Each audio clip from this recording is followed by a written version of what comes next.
কেমন আছো সবাই? আশা করি সবাই ভালো আছো। আজ 2 জুলাই, মেয়ের সামার ভ্যাকেশন শেষ, হলিডে হোমওয়ার্ক নিয়ে স্কুলে চলে গেল।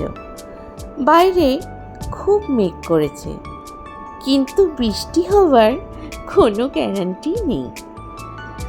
কালকের মতন আজও গাছটাতে একটা ফুল ফুটেছে।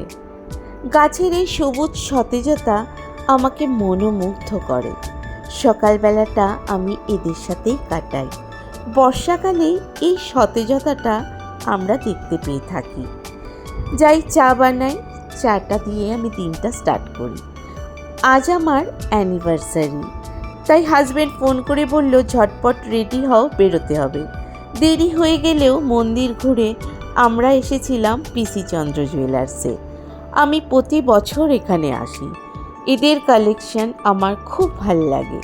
প্রত্যেকটা ডিজাইন খুবই ইউনিক।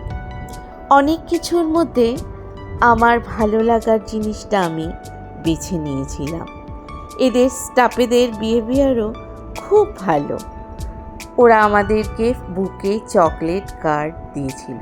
ওখান থেকে বেরিয়ে হাজব্যান্ড বলল সকাল থেকে নাকি সেনকো জুয়েলার্স থেকেও বারবার ফোন আসছে, কার্ড পাঠাচ্ছে।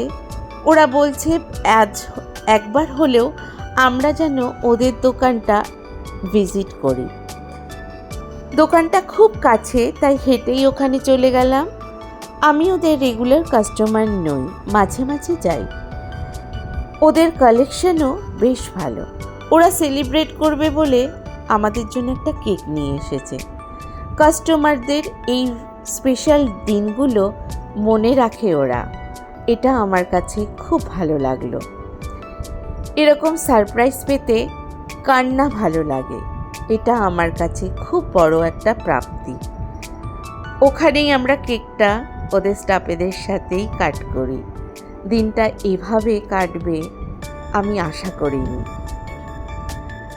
ওখান থেকে বেরিয়ে গেলাম আমরা, অনেক রাত হয়ে গেছিল। আমি সেনকো থেকে একটা ফিঙ্গার রিং কিনি আর পিসি চন্দ্র থেকে একটা ব্রেসলেট। দুটোর ডিজাইনই আমার ভীষণ ভীষণ পছন্দ হয়েছিল। আশার অতীত কিছু পেলে খুবই ভালো লাগে। রাত অনেক হয়ে গেছে, ডিনার বাইরেই করতে হবে। কিন্তু টুইসডে আমরা ননভেজ খাই না। হলদিরামে গিয়ে জিজ্ঞাসা করাতে ওরা বলল ছোলে বাটুরে আছে, আপনারা ট্রাই করুন। ওখান থেকে ডিনার সেরে এবার বাড়ি চলে আসার পালা। বন্ধুদেরকেও বলা হয়নি টুইসডে বলেই, তাই ওদের সাথে আর একদিন এনজয় করে নেব। দিনটা মোটামুটি কাটলেও রাতটা ছিল খুবই সারপ্রাইজিং। ভালো থাকবে, সুস্থ থাকবেন, টাটা।